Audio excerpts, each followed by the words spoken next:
விடியல் வேண்டி விலக்கு பூஜை 2026 சட்டமன்ற தேர்தலில் அதிமுக மீண்டும் வெற்றி பெற்று ஆட்சி அமைக்க வேண்டி ஜெயலலிதா பேரவை சார்பாக திருவிளக்கு பூஜை முன்னாள் முதல்வர் ஜெயலலிதா பிறந்தநாளை முன்னிட்டு சீர்காழி சட்டநாதர் கோவிலில் நடைபெற்றது.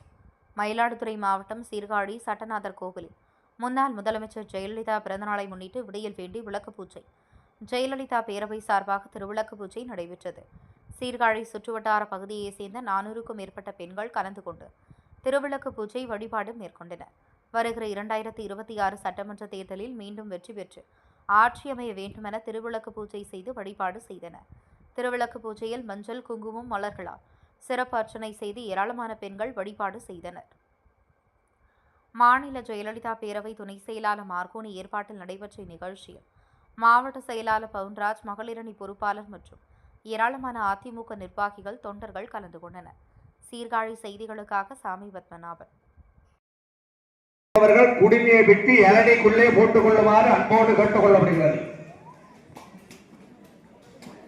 தேங்காய் உடைக்கும் நண்பர்கள் தேங்காயை உடைத்துவிட்டு குடிமையை விட்டு தண்ணி உள்ளே போட்டுக்குமாறு கேட்டுக் கொள்ளப்படுகிறது. எல்லாரும் உடைக்கிறீங்களா? நம் முன்னோர்கள் எல்லாம் வெள்ளிக்கிழமை வீட்டில பண்ணிட்டு இருந்த பூஜை, இந்த திருவிளக்கு பூஜையாகப்பட்டது 5 குணங்களை குறிக்கக்கூடியது. அதிலே எரியக்கூடிய தீபம், அம்பா யாகம், திருநூலாகப்பட்டது, உடம்பு அப்படின்னு சொல்லி 96 தத்துவங்கள் எல்லாம் தீபத்துக்கு சொல்லியிருக்கப்பட்டது. அப்பேற்பட்ட தீப வழிபாடாகப்பட்டது நமது ஆலயத்தில்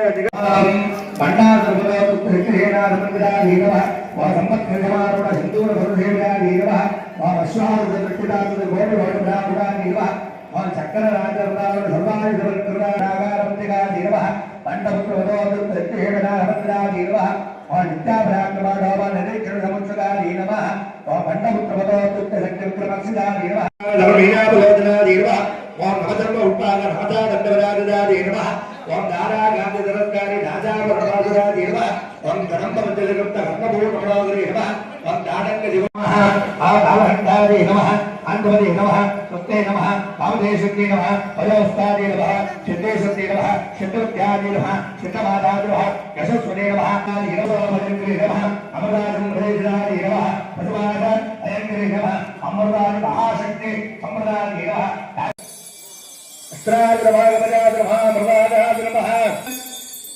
கீழே கைவலங்களை கொடுத்துரும். மேல புத்தி விலங்களை ஏற்றப்படாது.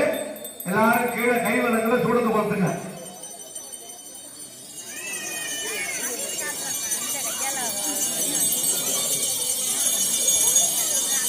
எல்லாரும் அப்படியே வழக்கு தியானம் பண்ணுங்க. சர்வ மங்கள மாங்கல்யே